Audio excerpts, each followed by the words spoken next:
প্রায় ৭ বছর পর ফরিদপুরের নগরকান্দার আলোচিত অষ্টম শ্রেণীর ছাত্র অন্তর হত্যা মামলার রায় দিয়েছেন আদালত।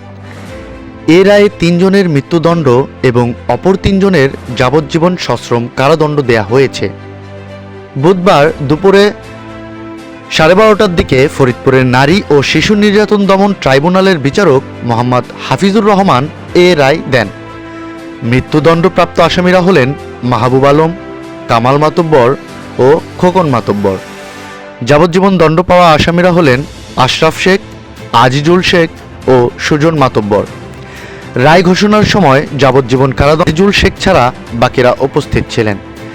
বিষয়টি নিশ্চিত করেছেন ফরিদপুর নারী ও শিশু নির্যাতন দমন ট্রাইব্যুনালের রাষ্ট্রপক্ষের কৌঁসুলি পিপি স্বপন কুমার পাল। তিনি জানান, বাদীপক্ষ ন্যায় বিচার পেয়েছে, রায়ের ফলে সমাজে অপরাধ প্রবণতা কমবে বলে মনে করি। রায়ে আমরা খুশি।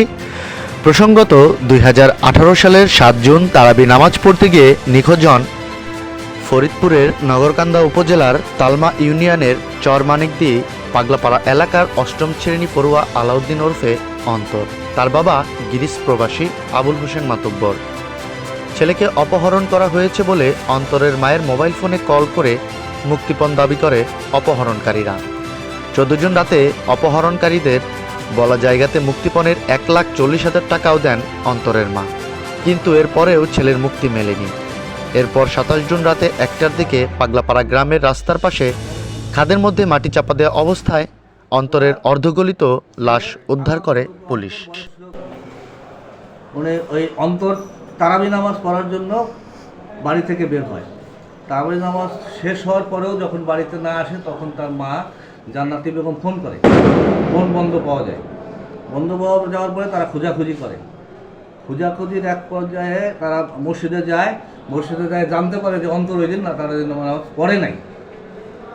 পরবর্তীতে তারা খোঁজাখুঁজি করে না পায়, পরের দিন 8/6/2018 তারিখে নগরকান্দা থানায় একটি জিডি করে, জিডি নাম্বার 464। এই জিডি করার পরে পুলিশ তাদেরকে খুঁজতে থাকে এবং বাদীপক্ষ তাদেরকে খুঁজতে থাকে। এক পর্যায়ে গত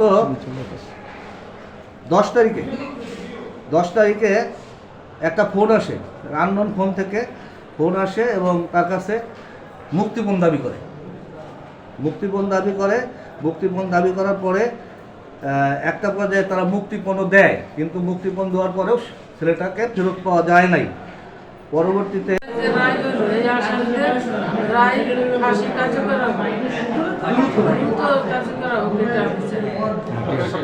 এবং এই রায়ের পরে আসামিদের কাছে এবং অপরাধীদের কাছে একটা মেসেজ যাবে, ঘটনা ঘটায়। রায়টা হল হাফিজুর রহমান সাহেব, নারী ও শিশু নির্যাতন দমন আদালত, ফরিদপুর।